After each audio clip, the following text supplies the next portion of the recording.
साम्राज्य न्यूज, सामान्यांचा असामान्य आवाज।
अत्यावश्यक सेवा अबाधित ठेवून शनिवारपासून रविवारपर्यंत लावण्यात आलेल्या विकेंड लॉकडाऊनला सोलापूरकरांनी सकारात्मक प्रतिसाद दिला आहे।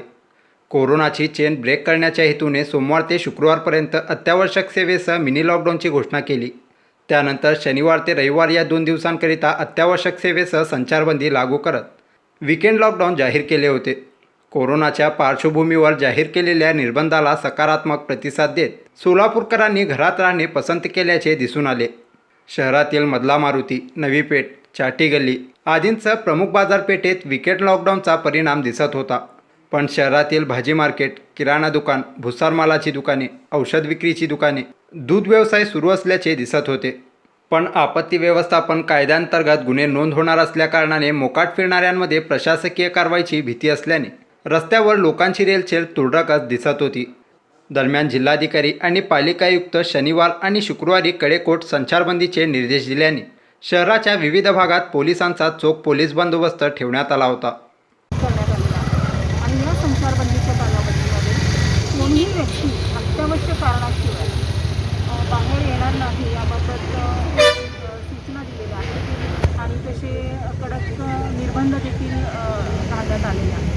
या ठिकाणी अत्यावश्यक कारण फक्त असू शकतं मेडिकलचं, ज्यांना त्यांचे कोणी नातेवाईक हॉस्पिटलमध्ये ॲडमिट आहे किंवा त्यांना औषधं घ्यायची इमर्जन्सी किंवा काही त्रास होतो त्यांना, असेच व्यक्ती हॉस्पिटलमध्ये जाण्यासाठी किंवा त्यांच्या नातेवाईकांच्या मदतीसाठी बाहेर पडू शकतात। या व्यतिरिक्त कोणीही रस्त्यावर येणं हे अपेक्षित नाही आहे।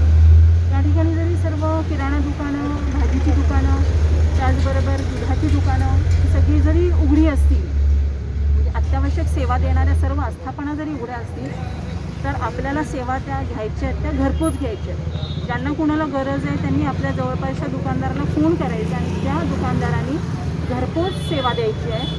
कोणत्याही कारणासाठी साखर संपली, चहा पावडर संपली, दूध संपलं म्हणून दुकानाला जाणार नाही किंवा भाजी आणायला जाणार नाही।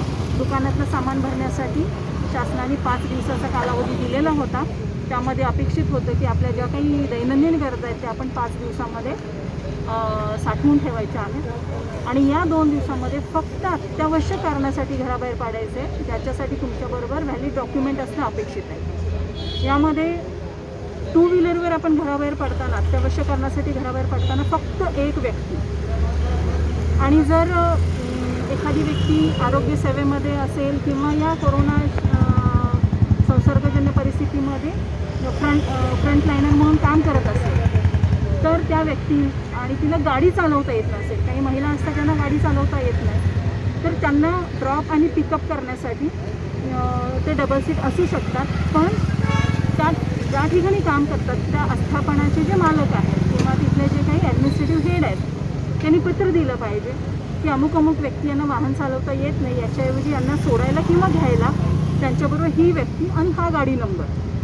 हे जर पत्र दिलं तर ते आम्हाला नाकाबंदीच्या ठिकाणी किंवा कारवाई करताना सोयीस्कर होईल।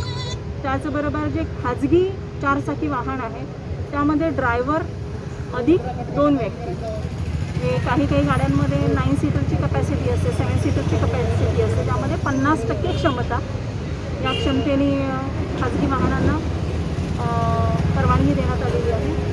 आता जी काही ऑब्झर्वेशन आहे त्यामध्ये रिक्षा ड्रायव्हर जे तर ऑन रोड आहे, पण रिक्षा ड्रायव्हर्सकडे रॅपिड अँटीजेन टेस्ट किंवा RT-PCR टेस्ट, निगेटिव्ह असलेलं सर्टिफिकेट किंवा त्यांचं वॅक्सिनेशनचा प्रोग्राम कंप्लीट झालेला आहे हे सर्टिफिकेट त्यांच्याकडे नाही आहे.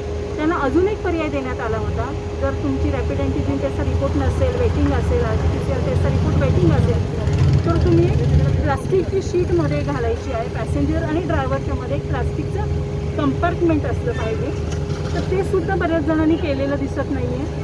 आणि जवळपास 4 तारखेपासून ह्या गोष्टी आपण सांगतोय, अनाऊन्स करतोय, पेपरमधून येत आहे, सोशल मीडियामधून येत आहे, तरी देखील म्हणजे या साध्या साध्या पालन होत नाही.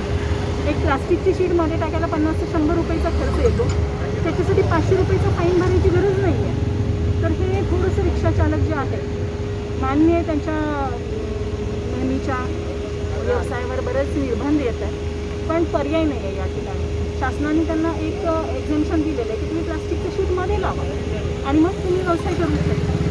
जर तेही करणार नसतील मग आम्हाला फाईन करण्याशिवाय काही पर्याय नाही आहे. आणि मॅडम शहरामध्ये एकूण किती नाकाबंदी लावली? आज शनिवार आणि उद्या रविवारी 2 दिवस संचारबंदी लागू आहे.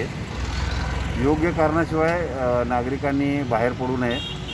जर योग्य कारण असेल तर 2 व्हीलरवर सिंगल सीटच परवानगी आहे. डबल सीट जर जात असतील तर ती गाडी जमा करण्यात येईल. त्याचप्रमाणे रिक्षा जे आहेत, रिक्षा चालकाकडे कोरोनाचं निगेटिव्ह सर्टिफिकेट असणं आवश्यक आहे. त्याशिवाय त्यांनी रिक्षा चालवायची नाही. आणि रिक्षामध्ये 1 चालक आणि 2 पॅसेंजर एवढीच परवानगी आहे.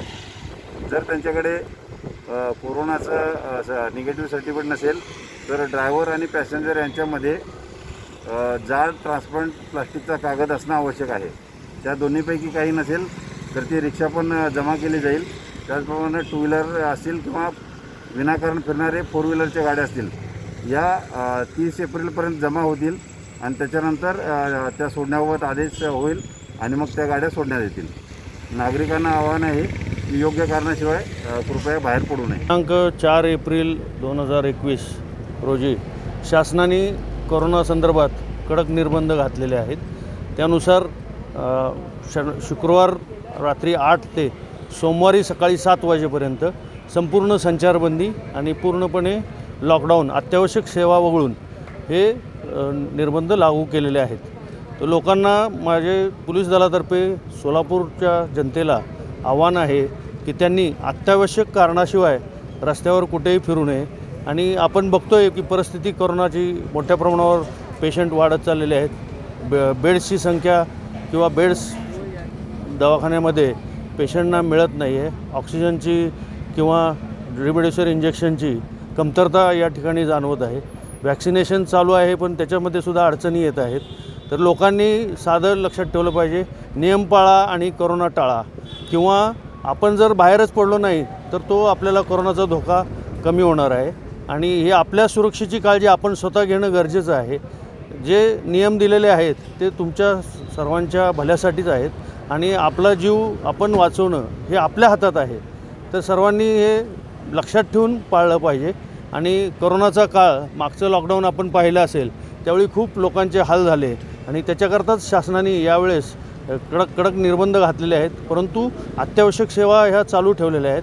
हॉटेल्स किंवा जे अत्यावश्यक सेवा आहेत, मेडिकल किंवा जे किराणा दुकान, हे चालू ठेवलेले आहेत. पण त्यांनीसुद्धा ज्याला अत्यावश्यक सेवेचा लाभ घ्यायचा आहे त्यांनी ई-कॉमर्स म्हणजे फोनद्वारे किंवा ह्याच्याद्वारे डिलिव्हरी बॉयद्वारे घरी ते डिलिव्हरी करू शकतात आणि त्यांचं जे काही गरजा आहेत त्या पूर्ण करू शकतात. त्यामुळं रस्त्यावर अत्यावश्यक सेवा किंवा हॉस्पिटललाच ज्याला जायची आवश्यकता आहे तेवढं सोडून बाकी लोकांनी येऊ नये रस्त्यावर.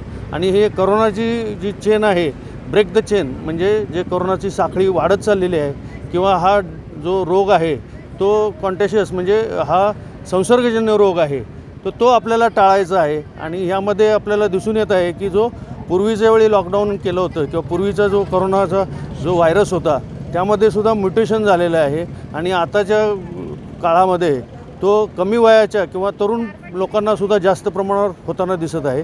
आता मोठ्या प्रमाणावर म्हणजे पुण्यासारख्या ठिकाणी तर रोजचे पुणे जिल्ह्यामध्ये म्हणजे ग्रामीण आणि भाग धरला तर रोज 10,000 पेशंट वाढत आहे.